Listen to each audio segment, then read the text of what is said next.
Welcome back to the Collection Showcase. I'm Nick, Registrar for the Grout Museum District in Waterloo, Iowa.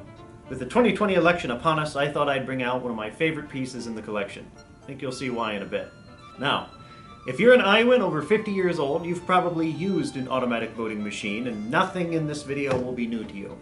However, if you're under 50, like this guy, then you better hold on to your hat, because automatic voting is a fantastically interesting subject.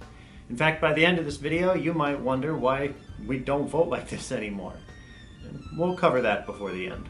We have one full-scale voting machine in the museum's collection, dating from the 1930s.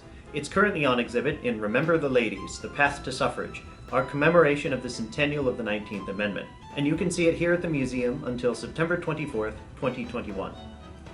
Automatic voting machines, or mechanical voting machines, were used in most of this state's major communities for almost 100 years. In fact, it was an Iowan, a guy named Alfred Gillespie, who invented this lever-type machine in 1898, after he'd set up shop in New York. These machines were phased out, largely in the 1990s, in favor of digital computerized systems or paper ballots. Here in Waterloo, the last mechanical machine was retired in 1995. But why were they so popular for so long? They were designed to function as foolproof voting systems, eliminating human error and making electoral fraud almost impossible. Multiple interlocking systems prevent tampering. The machine is physically very heavy, so it can't be easily stolen. This unit weighs around 750 pounds. An automatic voting machine is essentially a large analog computer used to reliably tabulate votes on a series of rotors or analog counters. Now, I wish I could use our voting machine to show you how it worked, but it's all locked up, so I can't go pulling levers or anything cool like that. Luckily for us, we have this guy. This is a trainer or instruction model made by the same company as our full-scale machine, the Automatic Voting Machine Corporation out of Jamestown, New York, and it dates from the same era, the late 1930s. In fact, it's still set up for the 1940 presidential election. Sort of. We'll cover that in a bit. The county election office used models like these to teach people how to vote. Each full-scale machine came with one. Instruction models were placed on tables and polling places so voters could practice before the real thing. Eventually, this practice ceased, and the instruction models were moved to local schools. This one was used here in Waterloo at Hoover Middle School since about 1970. What the instruction model does is recreate in miniature the voter interface. There's no rudders in the back here, nothing's counted.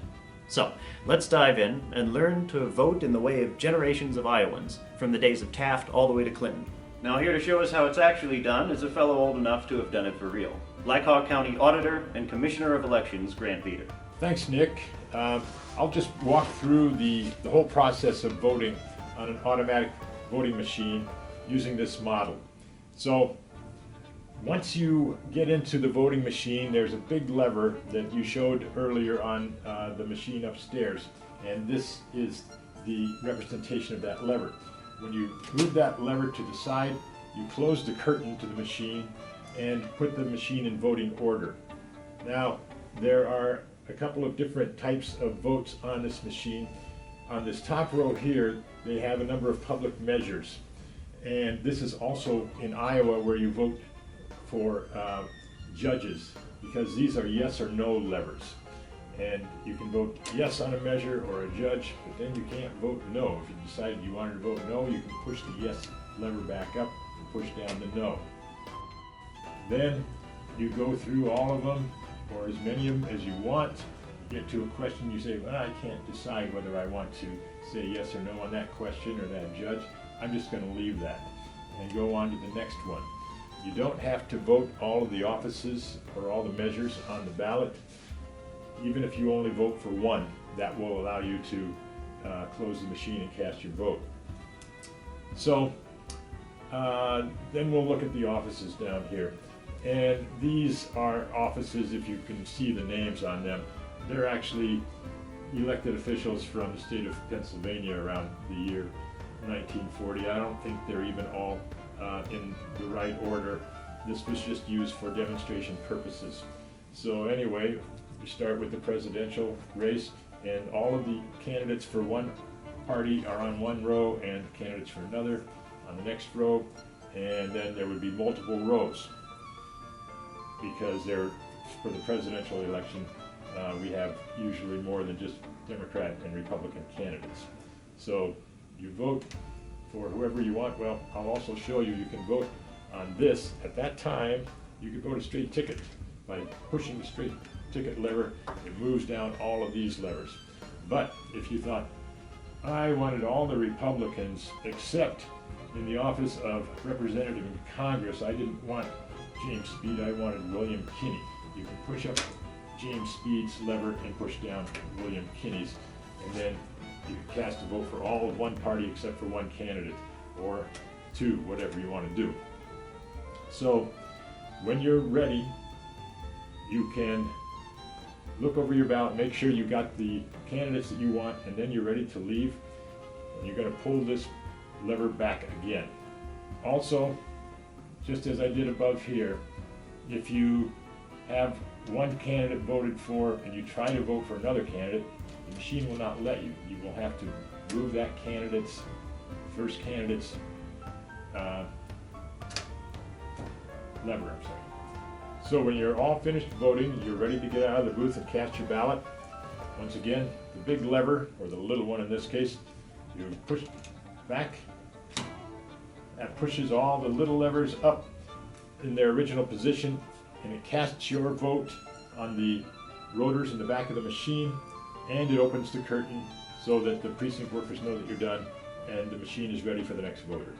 When you're all done voting for the day, the precinct workers need to get the results out, and as you described with the big machine, there are all the rotors on the back that turn for each time each time a candidate receives a vote.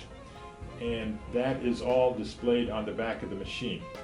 Now, these machines evolved over time, and the one that you have here is one of the older machines where you would actually open up the back of the machine and write down the results. By the time I was operating these machines, they had newer models where you didn't open up the back of the machine. As a security measure, there was a printer pack placed in there, and there was a platen that was rolled across those rotors to get impressions of the votes that were cast. Either way, once those votes are made available to the precinct workers, they would write them down on one of these absentee ballots. If you voted absentee back then, you would have this big ballot that would be a facsimile of the front of the machine, showing all of the offices and the candidates in the order that they're on the machine.